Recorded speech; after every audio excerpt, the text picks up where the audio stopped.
புனித மத்தேயு எழுதிய தூய நற்செய்தி அதிகாரம் 12 இறைவார்த்தைகள் 14 தொடக்கம் 21. அக்காலத்தில் பரிசேயரோ வெளியேறி இயேசுவை எப்படி ஒழிக்கலாம் என அவருக்கு எதிராக சூழ்ச்சி செய்தனர். இயேசு அதை அறிந்து அங்கிருந்து புறப்பட்டு சென்றார். பலர் அவருக்கு பின் சென்றனர். அவர்கள் எல்லாரையும் அவர் குணமாக்கினார்.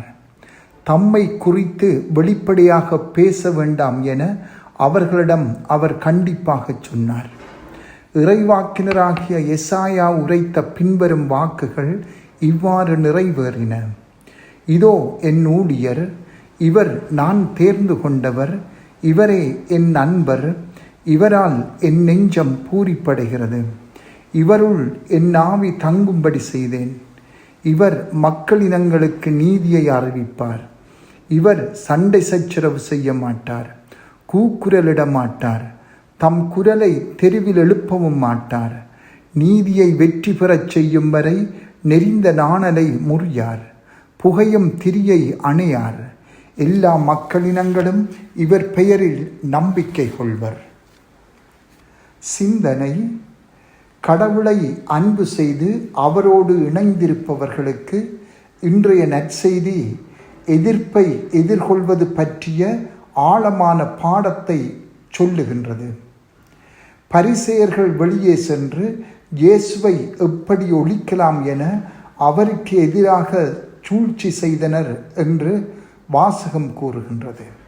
ஏனென்றால் ஓய்வு நாளில் கடைப்பிடிக்க வேண்டிய ஓய்வு பற்றிய அவர்களின் இறுக்கமான கடினமான நடைமுறை பற்றிய விளக்கத்தினாலாகும்.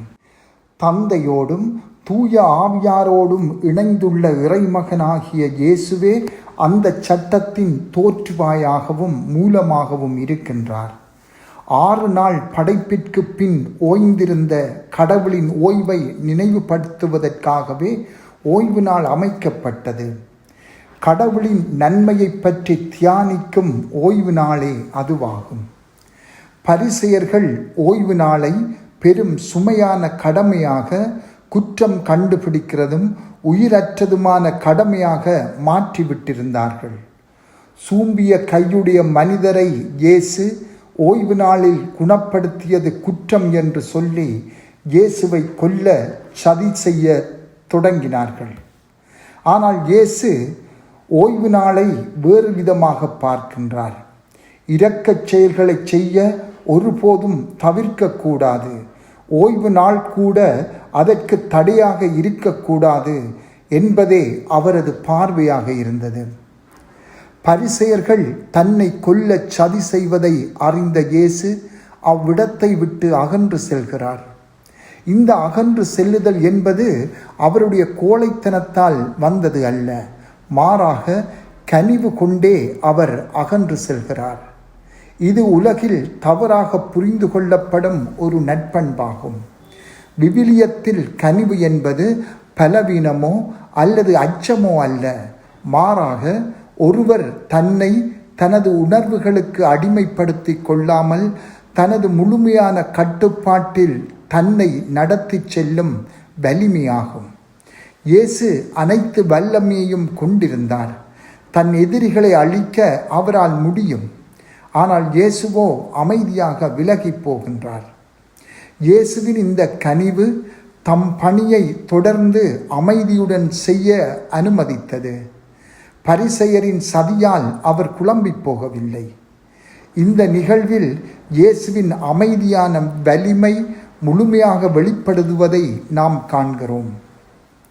எமது கிறிஸ்தவ வாழ்வையும் அதில் எதிர்கொள்ளும் எதிர்ப்பையும் குறித்து இன்று சிந்திப்போம். நாம் செய்து வரும் நோன்பை, செபத்துக்காக ஒதுங்கி செல்வதை, குடும்ப செபமாலை சொல்வதை, திருவிவிலியம் வாசிப்பதை, எம்மோடு கூட இருக்கின்ற குடும்பத்தவர்கள், உறவினர்கள், நண்பர்கள் யாரும் கேலி செய்கின்றனரா? இரக்கச் செயல்களை செய்யும் எங்கள் நேரத்தை நீங்கள் வீணடிக்கிறீர்கள் என்று கூட இருப்பவர்கள் விமர்சிக்கின்றார்களா? இன்றைய நற்செய்தியில் இயேசு செய்தது போல உண்மையான வலிமையை பிரதிபலிக்கும் கனிவுடன் ஒவ்வொருவரும் பதிலளிக்க முன்வர வேண்டும். செபம். ஆண்டவரே, உமது சித்தத்தை மட்டுமே நிறைவேற்றுவதன் மூலம் உமது அருளின் அரசை எம் வாழ்வின் ஊடாக மற்றவர்களிலும் நிலைநாட்ட அருள் தாரும்.